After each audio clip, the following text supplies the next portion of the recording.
Hi, I'm Yumna from Feel Good Foodie. Butternut squash is officially in season, so I'm going to show you one of my favorite ways to use it, in mac and cheese. So if you're skeptical, just know that when you cook butternut squash and puree it, it adds a nice creaminess to pasta dishes. And that means you get to use less cheese, which means less calories and less fat overall. This is a great way to lighten up the dish without missing on the comfort factor or the flavor factor. And most people can't even tell that there's butternut squash in there. So it's a great side dish for Thanksgiving and actually all year round. So why not give it a try? We've got 3 to 4 cups of butternut squash. You can buy this frozen or you can just cut it yourself. We've got some elbow macaroni, onions, some cayenne pepper, garlic, and mustard.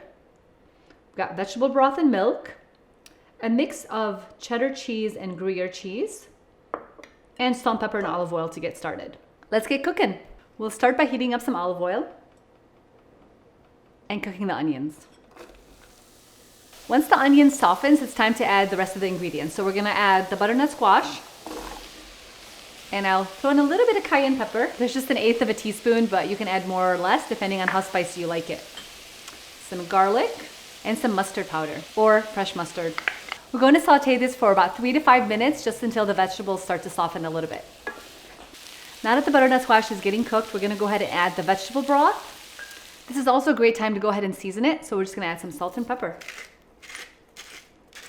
Now we'll bring this to a boil, let it simmer, and blend it up to make the sauce. After about 10 minutes, we're gonna check on the butternut squash.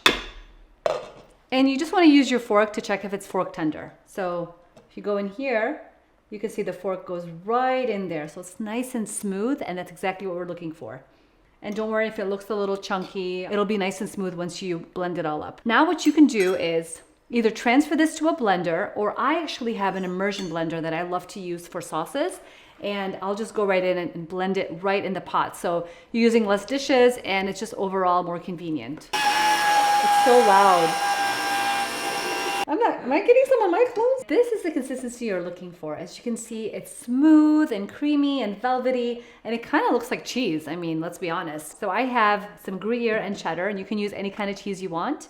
I do recommend you shredding it yourself so you're not getting any of that caking agent, anything extra in there. So this is freshly grated cheese that I'm gonna throw on here and give it all a mix. Once you add in the cheese, it's gonna be nice and creamy and a nice, beautiful orange color. And now you're ready to add the cooked pasta.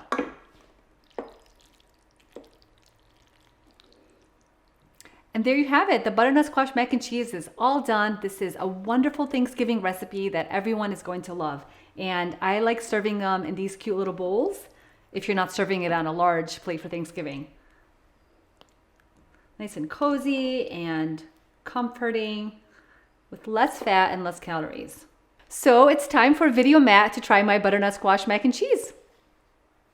All right. Yes, he likes it, and he's a big mac and cheese fan. So this is great that he likes it, and I hope you guys like this recipe too.